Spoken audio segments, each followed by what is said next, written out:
ശ്രീ പ്രശാന്ത്, ഉത്തർപ്രദേശ് ഇന്ത്യയുടെ ഒരു ഹൃദയ ഭൂമിയാണ്.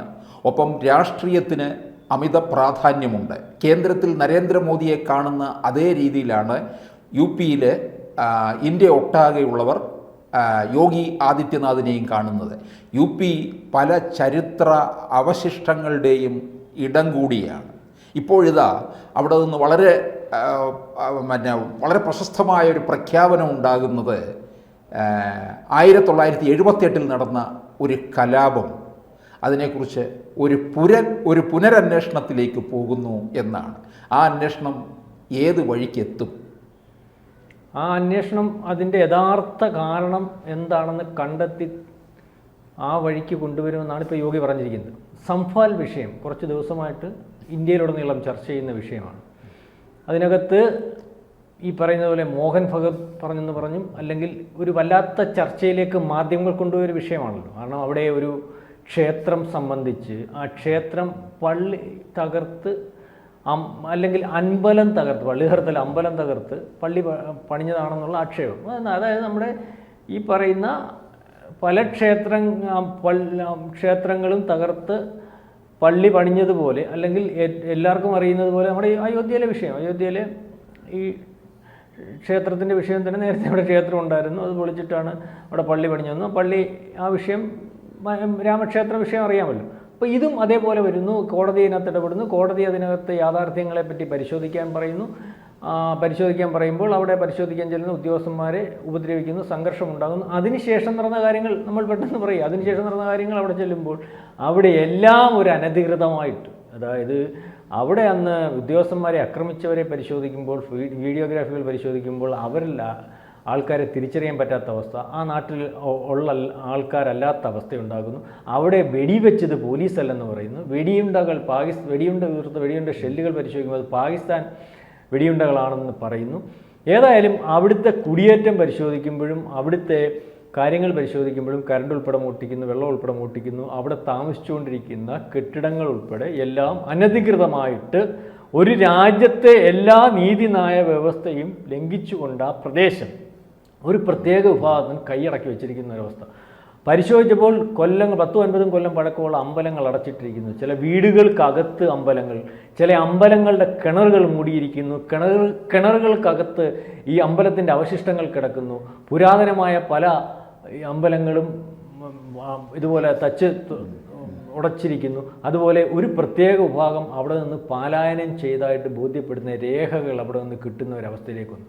അപ്പം ഇത് കഴിഞ്ഞ 2024 ഈ പറയുന്നത് പോലെ ഒരു ഇൻ്റർവ്യൂവിൽ, റിപ്പബ്ലിക് ഭാരത് നൽകിയ ഇൻ്റർവ്യൂവിൽ ഈ വിഷയത്തെപ്പറ്റി സംസാരിച്ചപ്പോൾ യോഗി പറഞ്ഞു, ആ വിഷയം നമ്മൾക്ക് ദീർഘകാല അടിസ്ഥാനത്തിൽ അന്വേഷിക്കേണ്ടതുണ്ട്.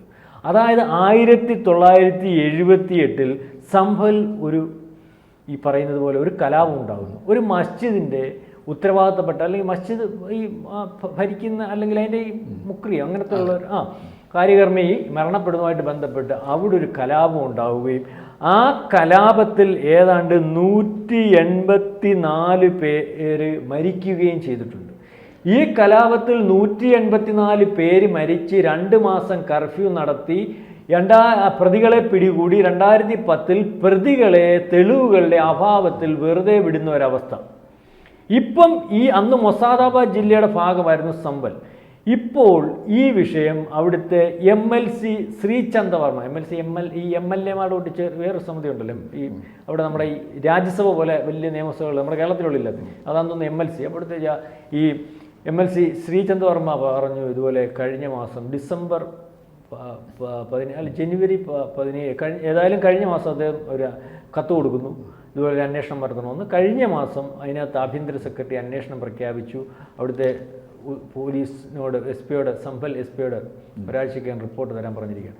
യോഗി പറയുന്നത് അവിടുത്തെ ഡെമോഗ്രഫി, അതായത് ആ പ്രദേശത്തിന് പണ്ടുണ്ടായിരുന്ന ഡെമോഗ്രഫി പോലും മാറുന്ന തരത്തിലേക്ക് ഈ കലാപം അവിടെ അവിടുത്തെ പ്രധാന പ്രതിപക്ഷ ക്ഷേത്രങ്ങൾ, അതായത് പ്രധാനപ്പെട്ട ക്ഷേത്രമായ ശ്രീഹരി വിഷ്ണു ക്ഷേത്രം, അത് തച്ചു കൊടുത്ത് അവിടെ പള്ളി പണിഞ്ഞിരിക്കുകയാണ്. അതുപോലെ ഞാൻ മുമ്പേ പറഞ്ഞതുപോലെ പ്രധാനപ്പെട്ട തെളിവുകളൊക്കെ നശിപ്പിച്ചു, പല കിണറുകളും മൂടിയിട്ടുണ്ട്.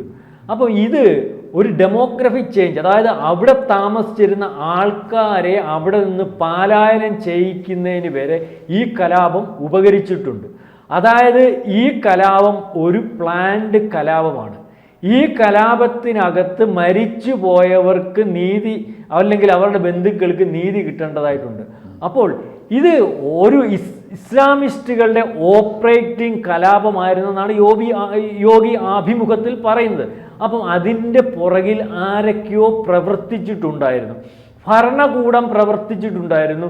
അതുകൊണ്ടാണ് ഇതിനകത്ത് ചെയ്തിട്ടുള്ളവരെ അല്ലെങ്കിൽ ശരിയായ കാര്യങ്ങളെപ്പറ്റി ആ ചെയ്ത പ്രതികളെ പിടിച്ചപ്പോൾ അവർക്കിടെ തെളിവുകളുടെ അഭാവത്തിൽ രക്ഷപ്പെടുന്ന രീതിയിൽ ഒരു കേസ് ഫ്രെയിം ചെയ്യുന്നു. ഏതായാലും ഇപ്പം ഈ കലാപം അല്ലെങ്കിൽ അടുത്ത ദിവസങ്ങളിൽ പരിശോധനയ്ക്ക് ചെന്ന ഉദ്യോഗസ്ഥന്മാരെ ആക്രമിക്കുന്ന ഒരു കലാപം വളരെ കൃത്യമായിട്ട് അന്വേഷിക്കുന്നതിന് വേണ്ടി തയ്യാറാകുമ്പോൾ അവിടുത്തെ എസ് പി എന്ന് പറയാൻ ഈ പാർട്ടിയുടെ കാര്യം ഞാൻ പറയാം, സമാജ്വാദി പാർട്ടിയുടെ MP-യുടെ ഭാഗമായിട്ട് നിൽക്കുന്ന പ്രദേശം, അവരുടെ സ്വാധീന വലയത്തിലുള്ള പ്രദേശം, ആ പ്രദേശത്തോട് ഉദ്യോഗസ്ഥന്മാരും ഭരണകൂടവും പോലീസും ഈ കേസ് അന്വേഷിക്കാൻ ചെല്ലുമ്പോൾ ഇപ്പോഴും അവിടെ അത് മറച്ചു പിടിക്കുന്നതിന് വേണ്ടി ജനപ്രതിനിധികളായിട്ടുള്ള MP ഉൾപ്പെടെ അല്ലെങ്കിൽ അതിൻ്റെ ഭാഗമായിട്ടുള്ള പാർട്ടി ഇതൊരു ന്യൂനപക്ഷത്തെ ആക്രമിക്കുന്നതിന് വേണ്ടി യോഗി തയ്യാറാക്കിയ പ്രോജക്റ്റ് എന്നുള്ള രീതിയിൽ പറയുകയും അതിനെ അതേ രീതിയിൽ പ്രചരിപ്പിക്കുന്നതിന് ശ്രമിക്കുകയും ആ പ്രചരണത്തിന് ആക്കം കൂട്ടുന്നതിന് നമ്മൾ കണ്ടതുപോലെ നമ്മുടെ മുസ്ലിം ലീഗിൻ്റെ നേതാക്കന്മാർ ഉൾപ്പെടെ പ്രതിപക്ഷ നേതാവ് ഉൾപ്പെടെ പ്രിയങ്ക ഗാന്ധി ഉൾപ്പെടെ KC വേണുഗോപാൽ ഉൾപ്പെടെ അവിടെ പോകുമ്പോൾ യോഗി എന്ന് പറയുന്ന നട്ടലുള്ള മുഖ്യമന്ത്രി ആ പ്രദേശത്തേട്ട് ആരും കയറണ്ട, അത് ജില്ലാ മജിസ്ട്രേറ്റിൻ്റെ ഓർഡറാണ്, അതുകൊണ്ട് ആരെയും കയറ്റണ്ട എന്ന് പോലീസിനടുത്ത് പറയുകയും ആ പ്രദേശത്ത് സംഭവിക്കുന്ന കാര്യങ്ങൾ, ഇന്നലെ സംഭവിച്ച കാര്യങ്ങൾ, അതിൻ്റെ പ്രതികളെ വളരെ കൃത്യമായിട്ട് പിടിക്കാൻ തീരുമാനിക്കുകയും ഒരു പരിധിവരെ പിടിക്കുകയും അവിടെ ഇതുവരെ നടന്നുകൊണ്ടിരുന്ന കയ്യേറ്റങ്ങൾ ആരുടെ ഭാഗമായിട്ടാണ്, അവിടെ ഇത്തരത്തിൽ കാര്യങ്ങൾ ഓപ്പറേറ്റ് ചെയ്യുന്ന ആരുടെ ഭാഗമായിട്ടാണ്, അവിടെ ഒരു പ്രത്യേക പ്രദേശമായിട്ട് നിലകൊള്ളുന്നത് എന്തിനു വേണ്ടിയാണ്, ഇത്രയും ഒരു കൊള്ള നടന്നിട്ടും ഇത്രയും കാലമായിട്ടും ഇത് വെളിച്ചത്ത് വരാത്തത് എന്താണ് എന്നുള്ളതിനെപ്പറ്റി ദീർഘമായിട്ട് അന്വേഷിക്കാൻ തുടങ്ങി. ആ ദീർഘമായിട്ട് അന്വേഷിക്കാൻ തുടങ്ങുമ്പോൾ വെളിപ്പെടുന്ന ചില കാര്യങ്ങൾ ഈ പറഞ്ഞതുപോലെ യോഗി മാന്തുന്ന അല്ലെങ്കിൽ യോഗി പറയുന്ന കാര്യങ്ങൾ ശരിയാണ്. ഇത് പള്ളി പൊളിക്കാൻ വേണ്ടി യോഗി നടത്തുന്ന നാടകങ്ങളല്ല, ഇത് അമ്പലം പൊളിച്ച് മഹാവിഷ്ണു ക്ഷേത്രം പൊളിച്ച് അല്ലെങ്കിൽ ഈ പറയുന്ന ശിവക്ഷേത്രങ്ങൾ പൊളിച്ച് പണിഞ്ഞ പള്ളികളാണ് അവിടെ ഉള്ളത്. അതിന് തെളിവുകൾ ഹാജരാക്കുന്നതിനും ആ സാഹചര്യത്തിലേക്ക് എത്തിക്കുന്നതിനും വേണ്ടി ഉരുത്തിരിച്ച കലാപമാണ് 1978 നടത്തിയത്. ഇത് നടത്തിയത് ആരാണെന്ന് അന്വേഷിച്ച് കണ്ടുപിടിച്ച് വെളിച്ചത്ത് കൊണ്ടുവരുന്നതിന് വേണ്ടി യോഗി തയ്യാറായിരിക്കുകയാണ്. യോഗി ആദ്യമേ പറഞ്ഞിരുന്നു, ഈ കലാപത്തിൻ്റെ ആദ്യഘട്ടത്തിലേ പറഞ്ഞു, ഇത് ഞാൻ പൊളിച്ചടുക്കും. കാരണം ഈ കലാപം ഒരു പ്രത്യേക അജണ്ടയുടെ ഭാഗമായിട്ടുള്ള കലാപമാണ്. ഈ കലാപം ഒരു പ്രത്യേക വിഭാഗത്തിൻ്റെ ഭാഗമായിട്ടുള്ള കലാപം. ഈ കലാപം യോഗി നിരീക്ഷിക്കുമ്പോൾ UP-യിൽ ഒരു പ്രത്യേക പ്രദേശമായിട്ട് നിൽക്കുന്ന ആ UP-യെ നശിപ്പിക്കാൻ, ഇന്ത്യയെ നശിപ്പിക്കാൻ ആൾക്കാരെ ഒരുക്കുന്നതിന് തയ്യാറാക്കിയെടുക്കുന്ന ഒരു പ്രദേശമായിട്ട് ബോധ്യപ്പെടുന്ന രീതിയിലേക്കാണ് പ്രാഥമിക അന്വേഷണം വരെ തോന്നുന്നത്. അതിൻ്റെ ദീർഘമായിട്ടുള്ള അന്വേഷണത്തിൽ അത് വെളിപ്പെട്ടു വരുന്നുണ്ട്. അതുകൊണ്ട് തന്നെ ഇത് ജനങ്ങൾ അറിയണം. മാത്രവുമല്ല, ആ 1978 ഏതാണ്ട് 1046 കൊല്ലം മുമ്പ് അവിടെ നടന്ന ഒരു കലാപം എന്തിനു വേണ്ടിയായിരുന്നു?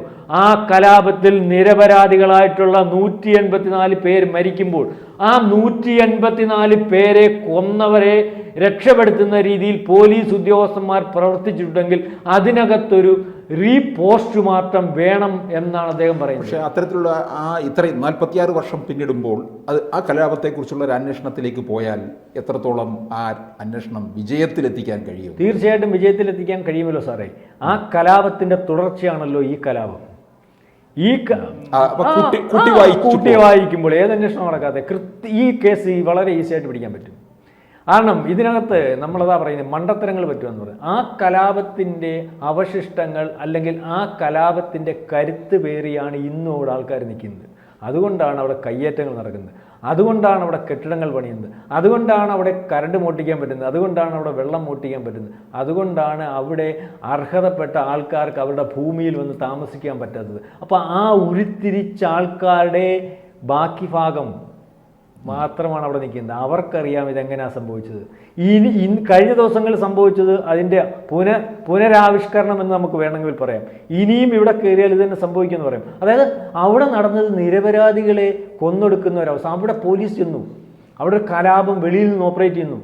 ആ കലാപത്തിനകത്ത് പോലീസ് വെടിവെക്കുന്നില്ല. പോലീസ് ബലം പ്രയോഗിച്ച് ഉദ്യോഗസ്ഥന്മാരെ പരിശോധനയ്ക്ക് വേണ്ടി അല്ലെങ്കിൽ ആർക്കുള്ളവരെ രാത്രി അതിനകത്ത് വെടിവെച്ച് 5 പേര് മരിക്കുന്നത്. അതിൻ്റെ സത്യാവസ്ഥ ഇതുവരെ യോഗിക്കറിയാം. യോഗി വെളിവിട്ടിട്ടില്ല.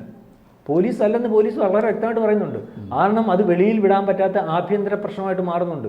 ആ പ്രദേശത്ത് അവിടെ കലാപം ഉണ്ടാക്കി ആൾക്കാരെ കൊന്നിട്ട് വീണ്ടും ഒരു വർഗീയ കലാപം രൂപപ്പെടുത്തുന്നതിന് വേണ്ടി അവിടുത്തെ SP തയ്യാറാവുന്നു, ആ പ്രദേശത്തുള്ള ആൾക്കാർ തയ്യാറാവുന്നു. ഈ ഉദ്യോഗസ്ഥന്മാർ ചെല്ലുമ്പോൾ ഇപ്പം ഏത് സംഘർഷ മേഖലയിലും ക്യാമറയുമായിട്ടാവുന്നില്ല, നമ്മൾ കണ്ടിട്ടില്ലേ സമരങ്ങൾ. ക്യാമറയെ പരിശോധിക്കുമ്പോൾ ആ പ്രദേശത്ത് വളരെ ദീർഘമായിട്ട് പരിശോധിക്കുമ്പോൾ 10,000-2000 പേരെ എവിടെ നിന്ന് വന്നു, അജ്ഞാതരാ, ആ പ്രദേശത്തുള്ളവരല്ല. ഇതെങ്ങനെ സാധിക്കുന്നു? 2000 പേര് ഒരു പെട്ടെന്ന് അവിടെ വരുന്നു, അവർ പെട്ടെന്ന് അപ്രത്യക്ഷമാകുന്നു. അപ്പോൾ ഏതെല്ലാം തരത്തിൽ ഏതെല്ലാം രീതിയിൽ ആൾക്കാർ എന്തൊക്കെയോ പ്ലാൻ ചെയ്ത് എവിടൊക്കെയോ തക്കം പാർത്ത് ഒളിച്ചിരിപ്പുണ്ടെന്ന് യോഗിക്ക് വളരെ കൃത്യമായിട്ട് മനസ്സിലായി. യോഗി പലതും പൊളിച്ചിട്ടുണ്ട്. അവിടെ പല മാഫിയകളെയും പൊളിച്ചിട്ടുണ്ട്, പല ഗുണ്ടാത്തലവന്മാരെയും പൊളിച്ചിട്ടുണ്ട്. ഇനിയും പൊളിക്കാനുള്ള കോട്ടകൾ ബാക്കിയുണ്ടെന്ന് യോഗിക്ക് മനസ്സിലായി. പൊളിക്കുന്ന കോട്ടകൾ ബാക്കി വയ്ക്കാതെ തീർത്തും പൊളിച്ചു പോകുന്ന സ്വഭാവമുള്ള യോഗിക്ക് സംഭാൽ ഒരു വിഷയമല്ല. സംഭാൽ ഒരു 50 കൊല്ലം കൊണ്ട് നടന്നിരിക്കുന്ന കാര്യങ്ങളുടെ യഥാർത്ഥ ചിത്രം വെളിയിൽ കൊണ്ടുവന്ന് നടത്തിയവരെ കർത്തുലുങ്കിലടച്ച് അതിന് നീതി കിട്ടേണ്ടവർക്ക് നീതി കിട്ടുന്ന ഒരു സമീപനവുമായിട്ട് മുന്നോട്ട് പോകും എന്നാണ് ഇന്ന് പ്രഖ്യാപിച്ചിട്ടുള്ളത്. അതായത് സംഭാലിന് ഇനിയൊരു സംഭാൽ UP-യിൽ ഉണ്ടാവാൻ യോഗി അനുവദിക്കുന്ന കാര്യമില്ല. കൂടുതൽ വാർത്തകളും വിശേഷങ്ങളും നിങ്ങളിലേക്ക് എത്താൻ ABC മലയാളം സബ്സ്ക്രൈബ് ചെയ്യുക, ബെൽ ബട്ടണും അമർത്തുക.